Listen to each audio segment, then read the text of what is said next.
It is Pride Month, and as an ally, I almost didn't make this video because I felt like it wasn't my place. However, also as an ally, I recognize, especially how things are going on in the country right now, I can use my small but mighty platform to raise awareness for LGBTQ and figure skating. I'm going to go over the top LGBTQ plus figure skaters who helped shape the sport. Now, these are in no particular order, so I try to really keep it more of like timeline wise.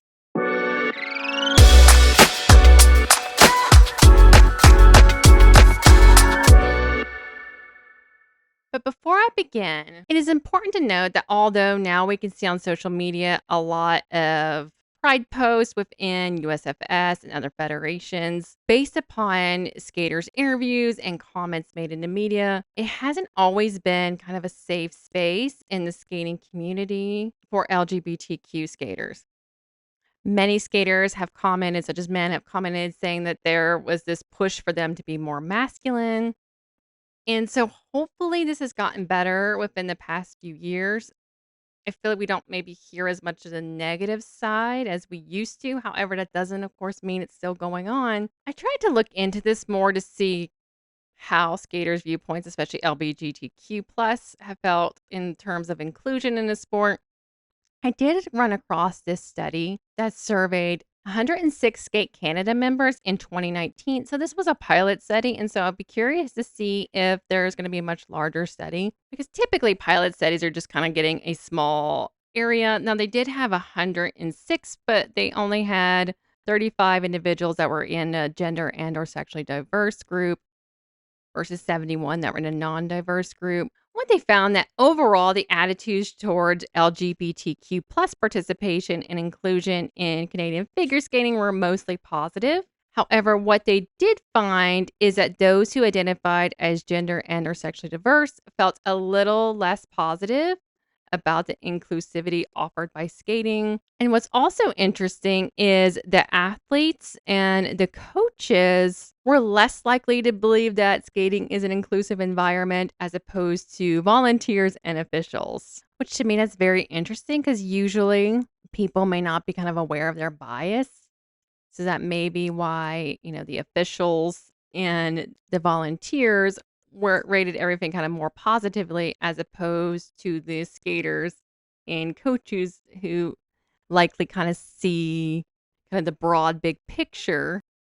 On a side note, real quick, I was very pleased to see USFS post something for Pride Month. It's always surprising to my non skater friends when I explain to them that it's actually not widely accepted, unfortunately, for a figure skater to be openly out. Now, I do feel like it's gotten better. However, one, I'm not a part of the community of figure skating or LGBTQ.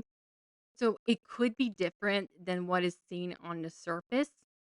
So I want to recognize that straight off the bat. But now on to talking about the topic at hand, which is LGBTQ plus skaters who have helped shape and pave the way for the sport. In 1976, John Curry won the Olympic gold. And then at a press conference, I believe it was either for the Olympics or right before the World Championship, where he ended up getting outed during a press conference. I believe someone asked him about it and he was honest. And unfortunately, this was controversial in Europe at the time. The media apparently focused on his skating and equated like his sexuality to his performance on the ice. But it seems like then it was something that people just didn't talk about. And I feel just kind of thinking back about that point in time and also kind of figure skating history, it wasn't that people were giving him his privacy. It feels kind of the way it was described that maybe people were just trying to pretend like it wasn't a thing. So unfortunately, he was diagnosed with HIV in 1987 and then AIDS in 1991. Curry then around 1994 made a statement to kind of demystify AIDS and said he was talking about it because he wanted to demystify it and he didn't want others to be frightened like him. And unfortunately, he passed away at the age of 44.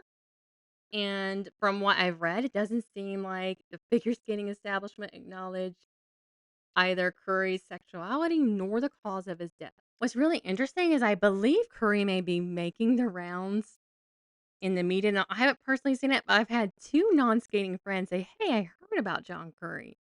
So he might be popping up on some websites. In 1996, Rudy Galindo became the first United States figure skater champion to come out as openly gay.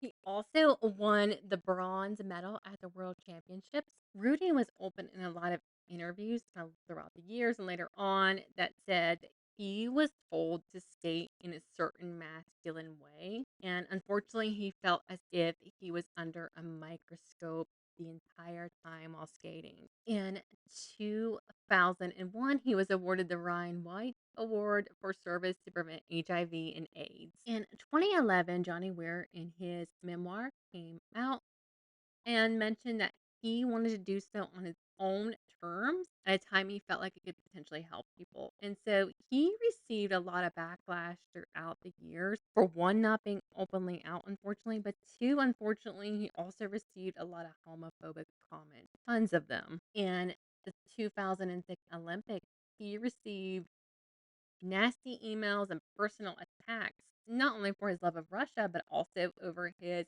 sexual preferences. At the 2007 Nationals, another skater and analyst openly speculated about his sexuality. And in 2010 Olympics, he had to deal with some commentators making offensive comments saying that he should undergo a gender test. I also remember around the time Johnny skated, there was a lot of underhanded comments and pretty open comments about his sexuality on like forums and message boards. He continues to be unapologetically himself and an activist for LGBTQ rights. I remember hearing on the skating lesson for an interview with Brian Boitano that Obama accidentally outed Brian Boitano. So what happened is Obama chose Brian Boitano to be a part of the U.S. Olympic delegation, where they were really focusing on a powerful statement against Russia's limits on LGBTQ plus rights leading up to the Sochi Olympics. And at that time, Brian Boitano decided to, publicly come out because he felt like it would make a powerful statement. And he said in an interview, "I don't feel that I can represent the country without revealing this incredible side of myself. This is an important moment, and to represent my country in Russia, it's a platform that is so important for me." In 2015, Adam Rippon publicly came out. And in 2018, he became the first openly LGBTQ athlete to compete in the Winter Olympics and the first to medal at the Winter Olympics. Awesome. And he made such a powerful statement leading up to the Olympics by stating that he was reluctant to meet with Mike Pence, who was the vice president at the time, because of how Pence supported gay conversion therapy and has been anti LGBTQ plus. And Adam even refused to meet up with him after Mike Pence reached out and wanted to meet with him. And so this was before his Olympic moment, and he still stood his ground and had a lot of media attention that he was able to navigate. In 2019, Amber came out as pansexual, bisexual, and she became the first openly LGBTQ plus woman to win the U.S. senior women's title. What is really so neat to see is how much support she has at competitions. When I was at nationals this year, there were people handing out pride flags for her. At worlds, the pride flags were everywhere. Like, this warmed my soul. But kind of going back to her win in 2024, this was a huge deal for even my non-skater friends. Like, so many people reached out to me. They're like, "Hey, she's wearing a rainbow flag. She's draped in one for her pictures. This is huge." And so it meant a lot to my friends within the LGBTQ plus community. She also won the hearts of so many of my friends when I had posted on Facebook. I reposted a Golden Skate interview where it was in 2025 at Worlds. She was asked about wearing the pride flag on her jacket, and she said, "I'm happy to be a representative of a community and to be a voice to a community that doesn't have much of a voice in the world right now." That won so many hearts. In 2021, I distinctly remember this actually, like, during Pride Month, all at once, it felt like Caitlin Weaver, Paul, Jason Brown, and Jeremy Tin all came out publicly. And then I believe that same year, actually, Kevin Aymoz came out. And all have since been such huge advocates for LGBTQ rights. And one thing to note is Kevin this year before Worlds changed his program to be a story about transgender people because he wanted to use his voice for the community. And also his message on the jumbo screen was essentially like skating is love, love is love. And so that was a beautiful piece of advocacy, especially for an American Worlds. As it turns out, also in 2021, Paul Poirier from Piper and Paul came out in an interview with Glory, which is a Toronto magazine, and he mentioned that being a gay athlete hasn't been something that I've really talked about very much, especially in a public setting. I've had this attitude that my private life is my private life and my life outside of skating is my life outside of skating. I haven't necessarily allowed all of these things to bleed together. I think with the lead up to the Olympic Games in the next year, I definitely see opportunities to share what we do and who we are to a much wider audience, and that opportunity is not lost on. And then he went on to say that Pride Month was a good opportunity for him to share his story so other skaters can look up to him. In 2022, Lewis Gibson from Fear and Gibson came out and attributed many skaters before him as inspirations for him to be living his true authentic self. In fact, he specifically mentioned another figure skater from Great Britain, Robin Cousins, as an inspiration for him. Robin Cousins in 2023 participated in an interview where he said in the 80s it was impossible for him to share his sexuality and he felt like he lived a double life. In the interview, he also mentioned in 2007 he married his male partner. I'm not exactly sure if he was out before then, but in this article, he advocated for people to get to be able to live their authentic selves.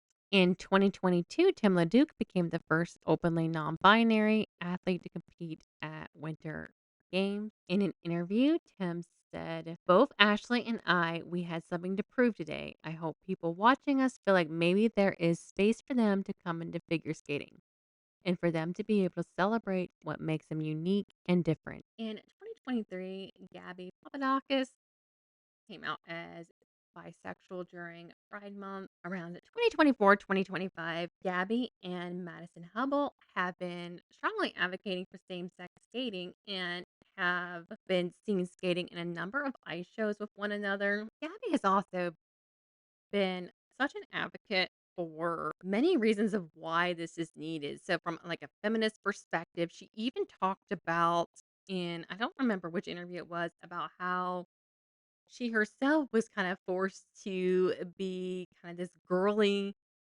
figure and how much she did not relate to that part of herself. In fact, on Instagram, she's been pretty open lately of, showing comparisons of who she is now. And she'll show some photos like, here is straight Gabby. And so she has been a pretty open advocate in the sport at this time. All right, y'all. I recognize that there are so many more skaters that I could have touched on. I will link though to this Substack that I stumbled upon during my research for this topic that goes into such great detail about the history of LGBTQ in figure skating. I also want to be incredibly mindful that there are many figure skaters who may not feel comfortable being open about their sexuality at this time, and that is completely okay and understandable. And that does not mean they're not an important piece of figure skating and LGBTQ history. All right, y'all. Happy Pride Month. Remember that love is love. And don't forget to like and subscribe for more figure skating related content.